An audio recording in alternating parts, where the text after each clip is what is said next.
Got this short video on a Rowe Imperial cigarette machine. I'm looking at the vending mechanism to determine how it vends, and so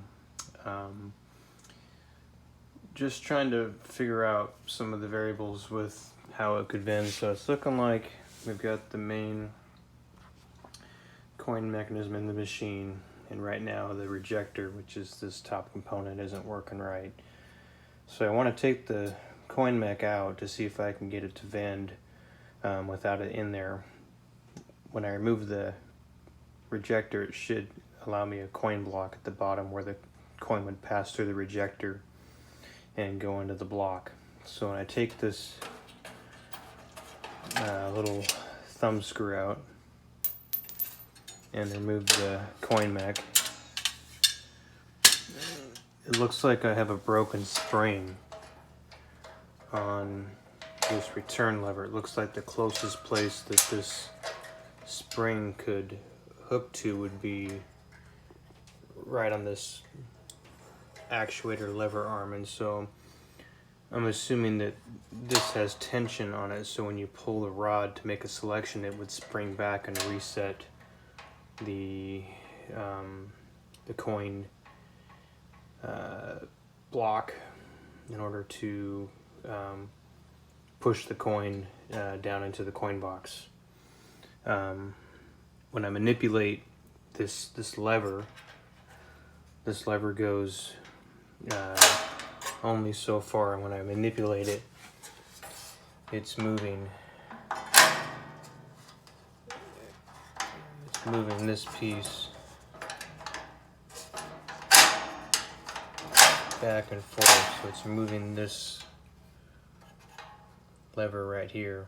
I'm not familiar with what's in the ready position and what's in the vend position, so I would think if you were going to have tension on this, it would be all the way stretched out, the spring, so then it would force it to come back. But it doesn't travel that far, which is a little bit interesting. If you look at the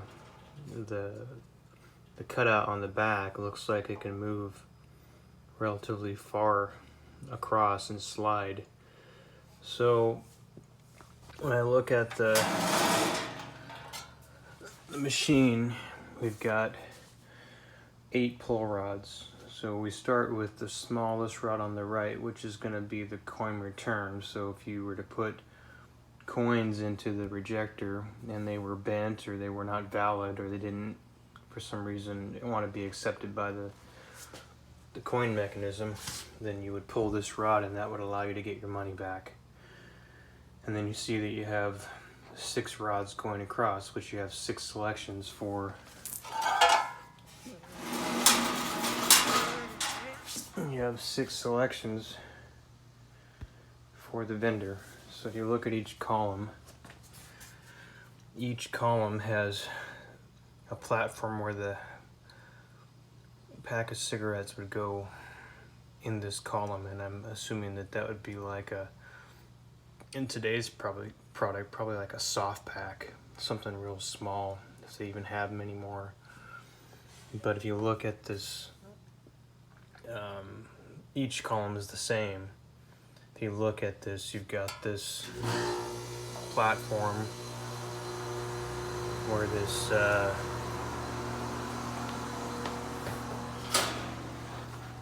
you have this platform where the product sits on and is loaded.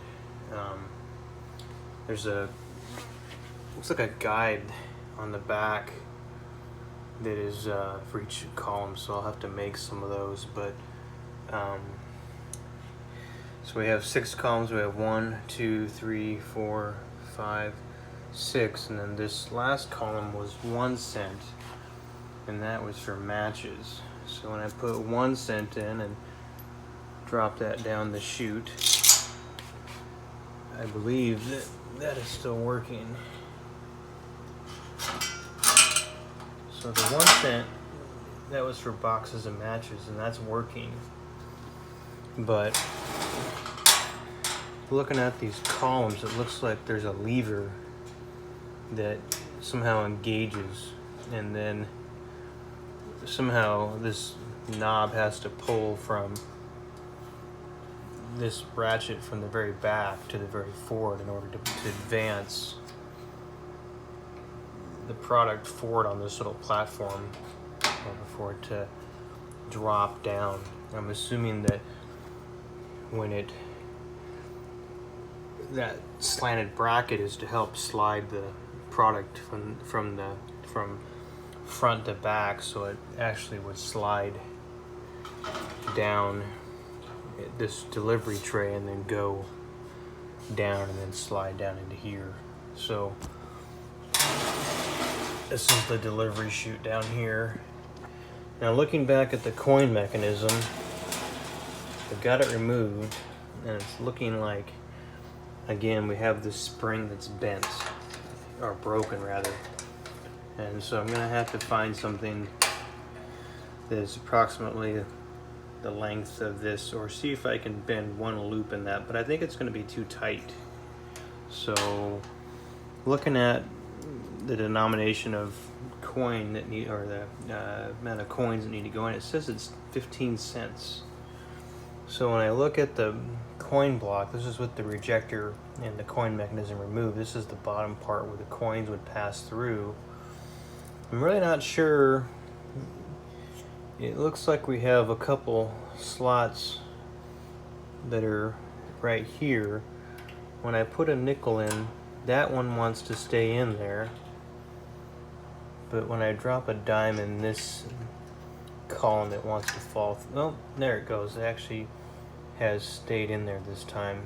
And so I guess that means that I finally have this in the right position for vending, because when that lever was engaged the other way, the dime would fall through into the coin box. So if I have two coins in there, we have a nickel to the left and a dime to the right. I'm wondering if when I pull one of the delivery rods, not the bent coin release lock, but the delivery rod, if something would allow it to move it forward. So when I pull this rod, sadly nothing really happens. So I'm wondering if I push, if I were to have this engaged, what would happen if I were to push this guy forward as if the spring was going to push it forward, and now push this down. Would that help anything? And it doesn't. So where I am stuck is if I had these coins in these columns, what would allow it to vend? Now, do I have the coins in the right spot? I think I do, because if I put coins here, they just look like they just go all the way through to the bottom of the box, which I believe would be the slots for the bent coin release. If you wanted your money back, I think it would divert the coins down those two columns for a nickel and a dime. I believe that these two components that I have identified here, the nickel on the left and the dime on the right, is the correct configuration. Now the question is how are we getting product from the platform that it sits on, and how do we get this rod to advance forward? So that's something I need to figure out. So that'll be part 2 of the video. So if you've worked on this one and you know what I am doing wrong, I'm open for suggestions. You can leave a comment and hopefully I can figure this out. I have never worked on one of these vending rack assemblies before. I would like to get it operational before I determine what I'm going to do with it as far as refinishing, if I'm going to take it apart, zinc plate it, if I'm going to take the knobs out and just polish those. It doesn't look like it's very hard to take apart, but I don't want to take it apart until I can get it vending. From there I can have a better understanding of what it will look like when I put it back together, knowing that it worked. So thanks.